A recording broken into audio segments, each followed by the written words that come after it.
이번역은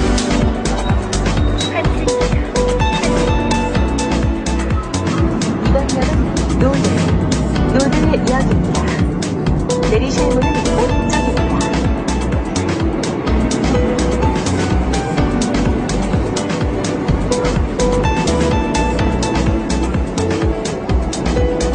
La Corée du Sud, c'est le pays le plus connecté au monde. Dans la rue ou ici dans le métro, les gens sont connectés à Internet en permanence. C'est aussi le pays des grandes entreprises de l'électronique, des groupes comme LG ou Samsung. Samsung est le numéro 1 mondial des technologies. À lui seul, le groupe génère plus de bénéfices qu'Apple, Google et Microsoft réunis. Pour la première fois, les dirigeants de l'entreprise ont accepté d'ouvrir leurs portes à une équipe de télévision occidentale. C'est un voyage absolument sidérant, vous allez le voir, au cœur du miracle économique sud-coréen. Le reportage est signé Loïc Delamornay et Jean-François Monnier. 전방에 과속 방지턱이 있습니다.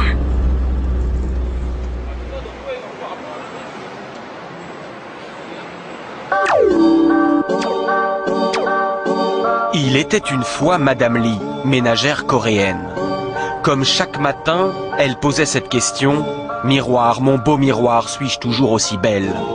Et grâce au capteur laser installé au plafond, son miroir lui répondait.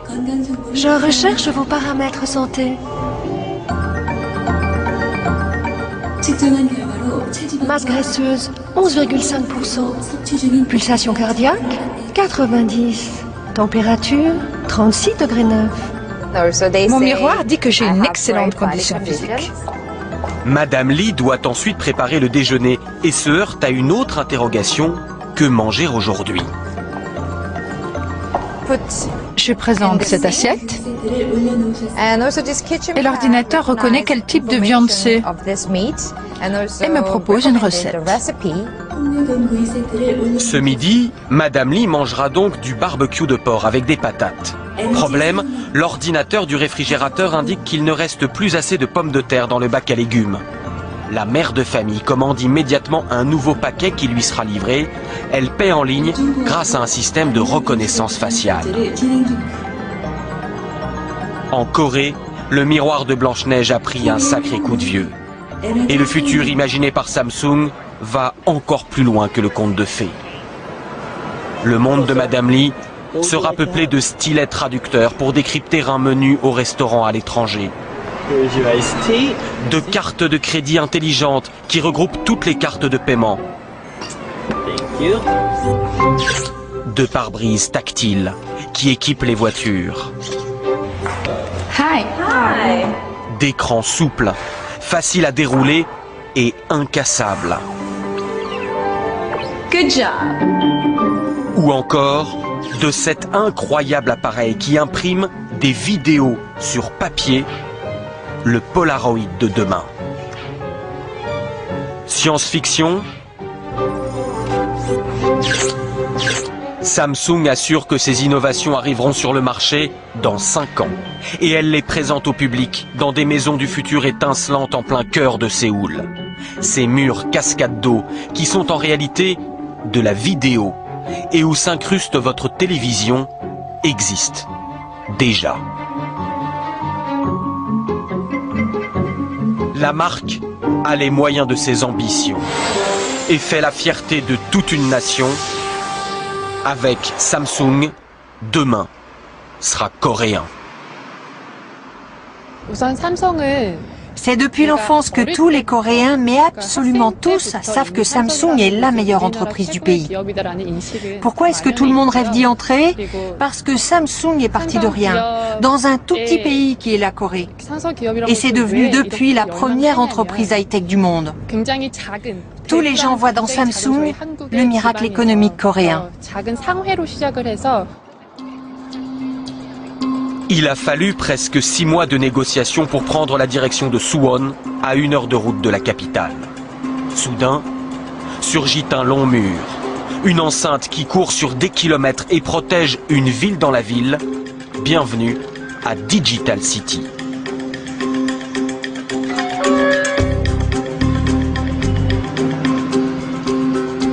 C'est la première fois qu'une caméra occidentale pénètre dans ce sanctuaire. Voici l'une des 8 villes Samsung du pays. Celle-ci est consacrée à l'électronique. Avec ses 30 000 employés, elle a la taille et la population d'une ville française de province comme Auxerre. Avec ses banques, son hôpital et sa clinique dentaire. Avec ses stades, ses bars et ses restaurants. Pour fouler ses trottoirs, il faut être un membre de la famille Samsung. Et cette famille a beau compter 250 000 employés dans le monde, elle n'a qu'un seul esprit de corps. C'est ce qu'a découvert un jeune franco-belge tout juste recruté qui s'est fondu dans le moule coréen. Vous parlez coréen? Ah oui, bien sûr. Ah oui? Depuis quand? Je suis en Corée depuis 2 ans. Là. On entre dans l'entreprise comme on entre en religion. Le jeune novice a expérimenté la méthode Samsung juste après l'embauche. Pendant 3 semaines, en fait, on va dans un centre d'entraînement fermé, c'est-à-dire qu'on ne peut pas sortir, en fait. Donc week-end, jours fériés compris, on reste là. C'est assez chargé, les cours commencent 7h30 du matin jusqu'à 9h du soir, plus des travaux de groupe le soir, la nuit, ce qui fait que sur 3 semaines, on dort en moyenne 3-4 heures par nuit. Mais après ces efforts, voici la récompense suprême. Les 5000 jeunes embauchés chaque année se retrouvent pour une gigantesque cérémonie d'intronisation. C'est l'exaltation du collectif et l'adoubement final de l'entreprise sous le slogan géant « Fiers d'être des Samsung ».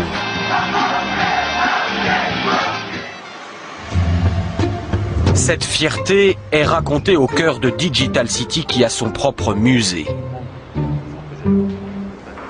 Les Digitaliens, comme ils s'appellent, vouent un véritable culte au fondateur de Samsung, Byung-Chul Lee. Il a créé en 1938 une petite épicerie de riz et sucre qu'il appelle Samsung, qui signifie 3 étoiles en coréen.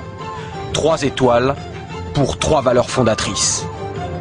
Devenir grand, devenir fort, durer éternellement. Et les efforts paient. Samsung fait entrer les Coréens dans l'ère de la consommation. Ces publicités sont des promesses de foi. Samsung va conquérir le monde avec ses produits bon marché. Mais ce n'était pas encore assez pour satisfaire l'ambition de ses dirigeants à la poigne de fer. En 1995, notre président offrit des téléphones portables à ses amis et à sa famille. Mais certains d'entre eux avaient des petits défauts. Le président décida alors de brûler toute la production de 150 000 téléphones devant les employés. Toutes leurs heures de travail sont parties en fumée, les ouvriers pleuraient. Mais le président voulait nous donner un électrochoc. Et depuis, nous faisons de la qualité. Sa force de frappe, Samsung la doit à son armée de 40 000 chercheurs maison. C'est 3 fois plus de scientifiques que tout le CNRS français. Derrière ces façades se cachent des centres de recherche parmi les plus secrets du monde. Inimaginable que notre caméra y pénètre, les enjeux industriels se chiffrent en dizaines de milliards d'euros. Pas question que nous filmions un schéma qui pourrait être décortiqué par un concurrent. Nous n'aurons d'autre aperçu que ces quelques images fournies au compte-gouttes par l'entreprise. C'est la raison pour laquelle, s'il est difficile d'entrer à Digital City, il est encore plus dur d'en sortir. Le soir, chaque voiture est minutieusement fouillée. Et en quittant les bureaux, tous les employés passent une véritable douane. La peur des espions industriels, une vraie paranoïa. Aucun salarié ne peut sortir avec son ordinateur ou tout autre appareil électronique. Tout doit être laissé au bureau. De toute façon, il n'est pas facile de quitter la famille Samsung. Après le travail, beaucoup d'employés rempilent et restent à Digital City dans l'une des nombreuses associations de l'entreprise, comme ce cours de cuisine chinoise.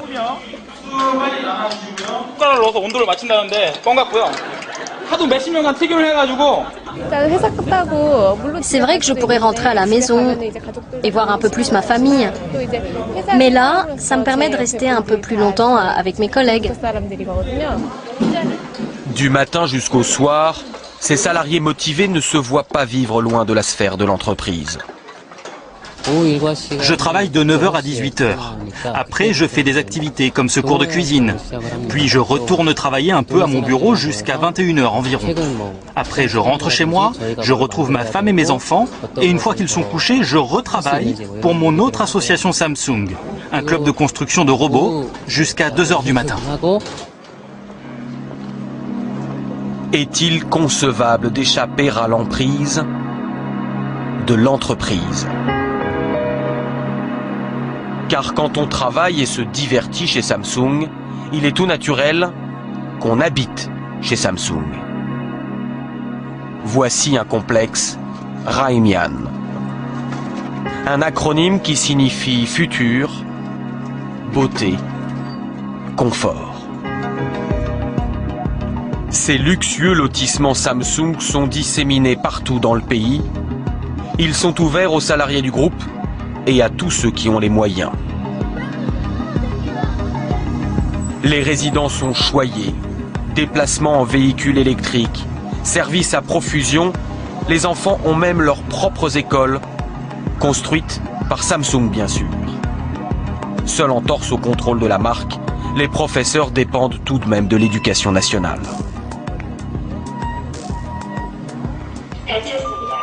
Nous avons rendez-vous chez la famille Nam. Ce couple de cadres avec 2 enfants a acheté ce 120 mètres carrés 700 000 €. Tout l'appartement est équipé en domotique et la technologie est telle que parfois les parents doivent appeler leur fils à la rescousse. Vas-y, Johnny, toi qui connais bien l'écran du frigo.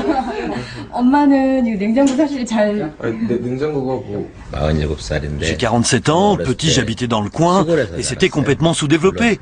J'aurais jamais imaginé que ça se développerait comme ça. Par rapport à d'autres pays, il y a eu une croissance extraordinaire. Moi, je me rappelle qu'enfant, la seule chose qui comptait, c'était l'éducation. C'est grâce à ça que Samsung s'est doté de cerveau et a réussi. Dans ce monde, la seule chance de survie, c'est le savoir. Études, travail, réussite. On dort peu en Corée. Et le pays du matin calme n'a jamais aussi mal porté son nom.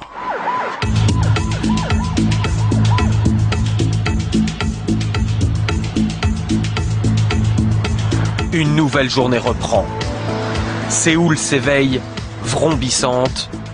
Les Coréens travaillent 40% de plus que les Français.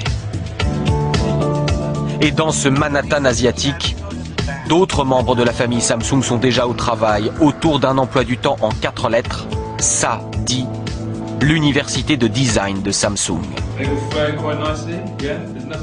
Le groupe a créé cette école pour trouver de nouveaux talents et doper sa créativité. Les nuits blanches passées sur les projets sont nombreuses, la sélection est rude, seule la moitié des étudiants décrocheront le diplôme. Les profs sont souvent occidentaux. Est-ce que vous voyez du volume dans cet objet? Vous voyez? Tous les étudiants ne feront pas forcément carrière chez Samsung. Mais cette école a fait des émules dans tout le pays qui forment à présent près de 30 000 jeunes designers par an. De plus en plus, les étudiants coréens sont récompensés dans les grands prix internationaux de design. On a en Corée des géants comme Samsung pour l'électronique ou LG pour l'électroménager qui créent tellement de produits que c'est pour nous un terrain de jeu extraordinaire. Et je suis fier de participer à cette nouvelle vague de designers coréens. L'université ouvre ses portes, mais les laboratoires nichés au sommet du quartier général de Samsung, beaucoup moins. Voici les tâches des designers. Là encore, interdiction de les filmer et panique de nos accompagnateurs, même si les vitres sont opaques. Car le design est devenu un enjeu stratégique majeur. Et tous les cadres dirigeants se rappellent ce jour de la fin des années 90 où le redoutable président, toujours lui, leur a asséné un second choc de culture. Le président nous a dit « Changez tout, sauf votre femme et vos enfants ». Il fallait se débarrasser de tout ce qui avait été acquis auparavant. C'est là qu'il a lancé la révolution du design dans l'entreprise. Le vice-président est fier de présenter son dernier bijou. On voulait quelque chose de chic, de brillant, de classe. Pas un mot sur la ressemblance frappante entre le dernier né de la gamme Samsung et la tablette d'un célèbre concurrent. Prononcer le mot Apple n'est pas politiquement correct chez Samsung. Mais pour Philippe Lee, président de la Chambre de commerce franco-coréenne, l'important n'est pas que le coréen ait plus ou moins copié l'américain.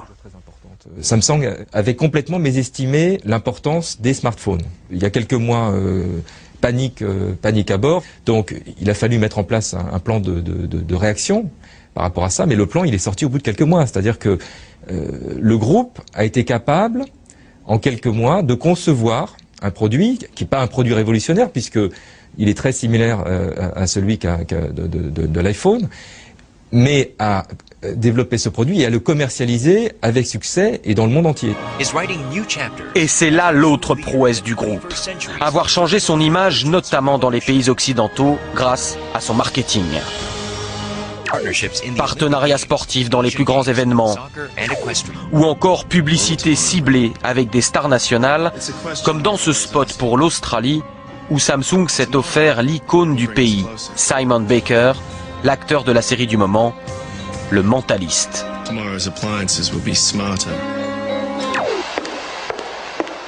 Celle qui remplit vos écrans publicitaires et joue avec vos désirs de consommation, c'est elle, la vice-présidente Young-hee, grande prêtresse du marketing. Passée par New York, Londres et Paris, ancienne de L'Oréal, elle vient de lancer la dernière étape de son plan. Jusqu'ici, on adaptait notre stratégie publicitaire en fonction des pays, un acteur australien pour l'Australie, etc. Mais c'est fini, désormais on va unifier la communication. Tous nos produits auront le même style, les mêmes noms, les mêmes visages, car ce sont des produits universels. Samsung est devenue une marque monde. Une marque monde qui attire désormais les talents étrangers. Mathieu, apothicaire, est né en France. Il est belge. Il a fait ses études à Cambridge et est diplômé du prestigieux MIT de Boston. Le monde s'offrait à lui, il a choisi la Corée, au grand étonnement de ses amis. Au début, il s'interroge un peu sur pourquoi est-ce que je voudrais partir en Corée alors que je pourrais trouver un emploi à New York ou un emploi à Paris ou à Los Angeles. Et après environ 2 minutes et demie de discussion, ils se rendent compte très vite que c'est une opportunité énorme. Samsung prise ses profils occidentaux. Mathieu, apothicaire, fait partie d'un service spécial, les consultants internes. Sa mission est d'aller régler les problèmes dans toutes les branches du groupe avec son regard neuf d'Européen, ce qui ne l'empêche pas d'être bluffé par son pays d'accueil. Mon professeur de macroéconomie disait toujours que pour devenir un pays développé, il fallait exactement 100 ans.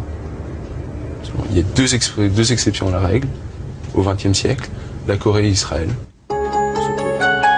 Samsung est le reflet de cette croissance exceptionnelle. C'est même son moteur. Car tout ce qu'il vous a été donné à voir n'est qu'une partie de l'iceberg. Et à côté de la tour de Samsung Electronics se dresse celle de Samsung Assurance et celle de Samsung Construction. On appelle cela un chaebol, un conglomérat en coréen. Et en la matière, le pays a construit les empires industriels les plus puissants du monde. Samsung représente 1/5 de l'économie de la Corée. Car sur les mers du globe, on bat aussi pavillon Samsung. Ces chantiers ont œuvré pour hisser la Corée au 2e rang mondial dans la construction navale. Le groupe est aussi un géant du BTP, tant en Corée qu'à l'étranger. La plus haute tour du monde, à Dubaï, est une tour Samsung. Elle affiche, sur 800 mètres de haut, la suprématie du groupe. Scientifique de pointe et BTP, il n'en fallait pas plus pour que Samsung s'intéresse à l'atome. Associé à l'EDF sud-coréen, le groupe construit ses propres centrales nucléaires et l'an dernier, ses ingénieurs ont fêté un joyeux événement aux dépens de la France. Ils ont soufflé à Areva la construction de 4 réacteurs aux Émirats arabes unis. Je pense qu'en France, on ne se rend pas compte de la vitesse d'évolution, du fait qu'effectivement la Corée c'est devenu un pays concurrent de la France, ou en tout cas au même niveau, ou quasiment au même niveau que la France dans beaucoup de domaines. Gare de Séoul. Ce train vous semble familier, normal c'est le TGV que les Coréens ont acheté à la France en 1994. Il ne leur a pas fallu 15 ans pour construire le leur. Voici le KTX. Il a été conçu par un autre géant coréen, le groupe Hyundai. Et il affronte désormais son grand frère sur les appels d'offres internationaux au Brésil ou en Californie.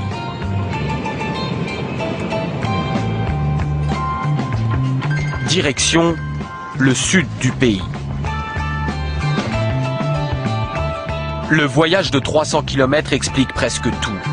Devant ces plaines mornes et sans aucune ressource naturelle, la Corée n'avait pas d'autre choix que de se surpasser en misant tout sur l'exportation. Voici Busan, deuxième ville du pays. Son port et ses dizaines de milliers de voitures Samsung Motors prêtes à l'embarquement. Mais ici, plutôt que combattre le rouleau compresseur coréen, la France a choisi de s'allier avec lui. Samsung Motors a été racheté en grande partie par Renault. Le Français construit ici des voitures pour les 3 marques du groupe: Renault, Samsung Motors et Nissan.